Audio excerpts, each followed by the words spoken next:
दोस्तों, सुज़लॉन एनर्जी की बात करें तो स्टॉक के अंदर आप देख सकते हो कि आज पॉजिटिव क्लोजिंग देखने को मिली है। इसके बीच में बड़ी अपडेट निकल के आ रही है। सुज़लॉन एनर्जी ने न्यूज़पेपर के अंदर एडवर्टाइजमेंट दी है शेयर होल्डर के लिए। शेयर होल्डर के लिए अभी फिर से एक मौका आ चुका है अपने वोटिंग राइट का इस्तेमाल करने का। कंपनी यहाँ पे कुछ बड़ा फैसला कर रही है जिसकी मंजूरी एनसीएलटी से मिल चुकी है। तो आप देख सकते हो कि कब तक ये वोटिंग लाइन खुलेगी और किस-किस को मौका मिलने वाला है उसको समझेंगे। इसके अलावा एक बड़ी गुड न्यूज़ निकल के आ रही है। आने वाले समय इंडिया ग्लोबल हब बन सकता है विंड एनर्जी सेक्टर में। तो पूरी रिपोर्ट क्या है उसको जानने की कोशिश करेंगे। उसमें सुज़लॉन के लिए क्या अपॉर्च्युनिटी है वो भी समझेंगे। सुज़लॉन इंडिया की सबसे बड़ी कंपनी है विंड एनर्जी सेक्टर की।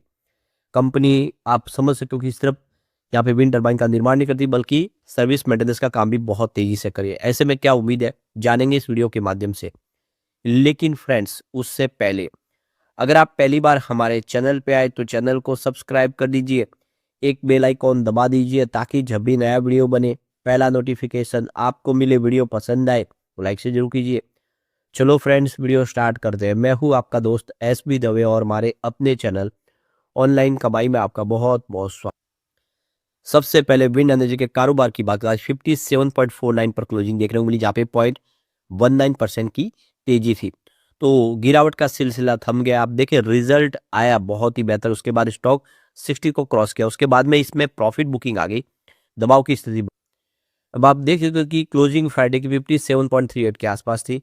शुरुआत पॉजिटिव हुई लेकिन उसके बाद यहाँ पे दबाव का सिलसिला भी बना। बिकवाली भी हुई। आप देखें लो के ऊपर गया गिरावट की चपेट में। लेकिन जो हाई बना वो 58.20 का जो काफी शानदार है। यानी आज खरीदारी हुई है। भले ही दबाव की स्थिति हो लेकिन बड़े फंड हाउस ने खरीदारी शुरू कर दी है इस शानदार रिजल्ट के। इसकी हिस्टोरिकल परफॉर्मेंस देखें तो 3 मंथ का जो हाई बना वो 64.95 का है। उस लेवल से स्टॉक बहुत अभी नीचे है और 1 ईयर का हाई तो इसका 74.30 है। आप क्लियरली देख सकते हो कि स्टॉक उस लेवल से बहुत नीचे और इसका 86.04 का 52 वीक का हाई है। यही इसका 5 ईयर का हाई भी है। कोविड का काल के बाद जो स्टॉक ने दौड़ लगाई थी अब उस लेवल से स्टॉक बहुत नीचे है। 3 मंथ का लो वैसे 52 का है। उस लेवल से तो इसने बेहतर किया है और 1 ईयर का लो 46.15 का है। तो निचले लेवल से अच्छी खासी रिकवरी भी हुई है। लेकिन 3 ईयर का लो मात्र 6.95 का था। 7 रुपए के आसपास था 3 साल पहले स्टॉक। अब आप देख सकते हो कि स्टॉक वही 50-60 रुपीज़ के आसपास है। बहुत बेहतर किया है। 5 ईयर का लो मात्र 2.71 था क्योंकि कोविड काल में स्टॉक 1-2 रुपए के आसपास आ गया था। वहां से इसने बहुत अच्छा किया है। ऊपर के लेवल से जो लोग फंसे होंगे उनको यहाँ पे नो डाउट नुकसान हो रहा है। लेकिन जो लॉन्ग टर्म इन्वेस्टर है उनको इस तो बहुत बेहतर रिटर्न मिला है। अब यहाँ पे जो बड़ी अपडेट निकल के आ रही है कंपनी अपने अनसिक्योर क्रेडिटर और जो कंपनी के शेयर होल्डर है उनकी एक मीटिंग बुलाने जा रही है नेशनल कंपनी लॉ ट्रिब्यूनल के ऑर्डर के आदेश पर, जिसका मुख्य उद्देश्य है कि जो कंपनी की जो एसेट है और जो बोरोइंग है उसको लेकर एक स्कीम ऑफ अरेंजमेंट के तहत उसकी पूरी की पूरी फिर से उसकी रिवैल्यूएशन की जाएगी। उसको किस तरह से आगे बढ़ना है उसको लेकर फैसला किया जाएगा। कंपनी अपने बिजनेस को लेकर फिर से एक बड़ा फैसला करे स्कीम ऑफ अरेंजमेंट के तहत कर रही है और इसी को लेकर जो अपडेट निकल के आ रही है 8 नवंबर 2025 को आप देखें कंपनी ने इसकी जानकारी दी थी एक्सचेंज को। और अब आप देख सकते हो कि इसका न्यूज़पेपर के अंदर एडवर्टाइजमेंट दिया है ताकि शेयर होल्डर को इसके बारे में पता चले। तो कंपनी अपने शेयर होल्डर्स और अनसिक्योर्ड क्रेडिटर्स की मीटिंग बुलाई जा रही है। वीडियो कॉन्फ्रेंसिंग के माध्यम से मीटिंग होगी और ऑडियो विजुअल के माध्यम से भी इसकी मीटिंग होगी।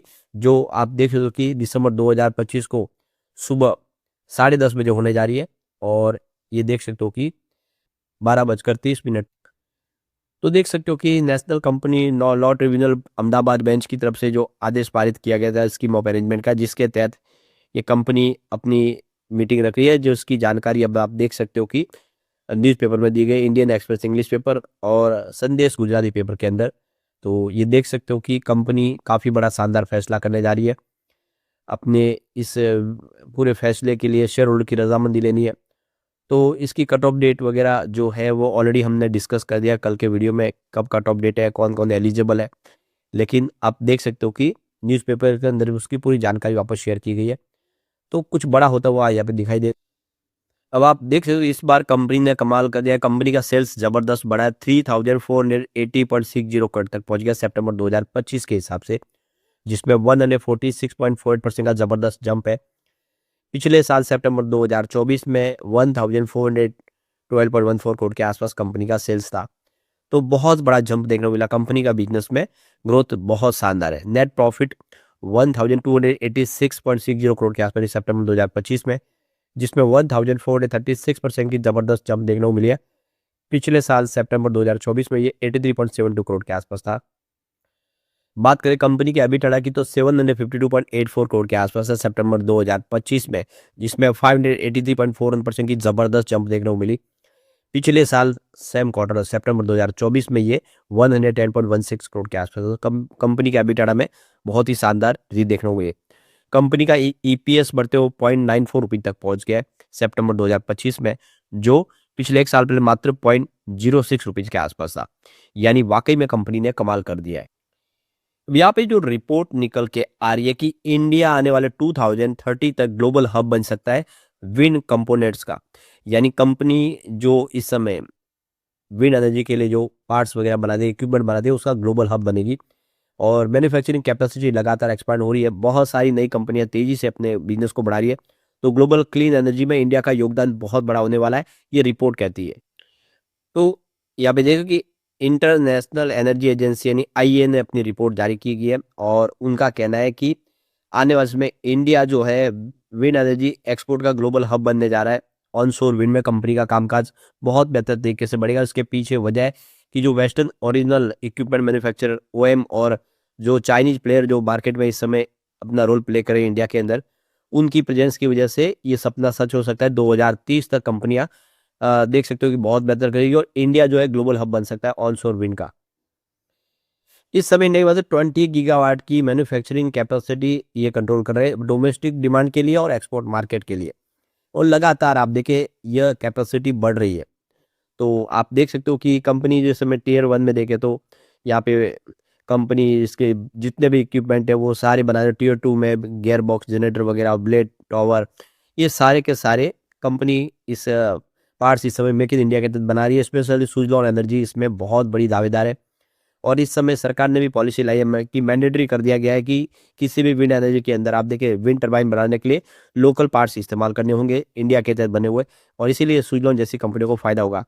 तो ये देख सकते हो कि ग्लोबल विंड एनर्जी काउंसिल की जो रिपोर्ट भी कह रही है कि सुजलॉन जैसी कंपनियों को बेनिफिट तो होगा ही, और इंडिया की जितनी विंड टरबाइन निर्माण कंपनी है वो आने वाले समय एक्सपोर्ट में तेजी से आगे बढ़ेगी।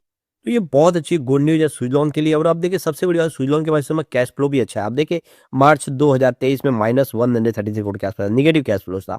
मार्च 2024 में कंपनी के पास 60 करोड़ के आसपास का कैश फ्लो था, वो इस समय बढ़ते हुए 686 करोड़ तक पहुंचा है मार्च 2025 तक। और अभी इस समय तो कैश फ्लो 4 डिजिट में आ गया है।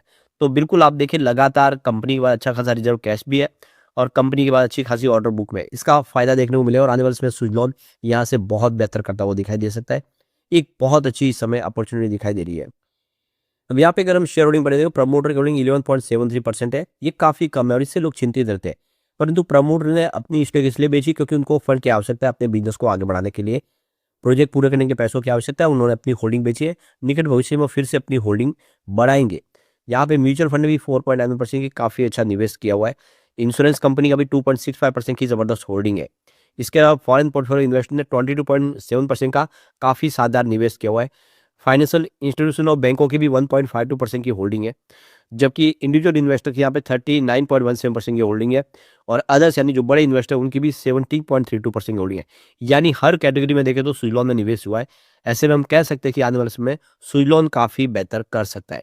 लेकिन फ्रेंड्स, कोई भी इन्वेस्टमेंट करने से पहले अपने फाइनेंशियल एडवाइजर से एडवाइस ले ले, या अपना खुद का रिसर्च करें, क्योंकि मैंने वीडियो आपके एजुकेशनल पर्पज के लिए ही बनाया। वीडियो पसंद आए तो लाइक से जरूर कीजिए और चैनल को सब्सक्राइब कर दीजिए। Thank you friends.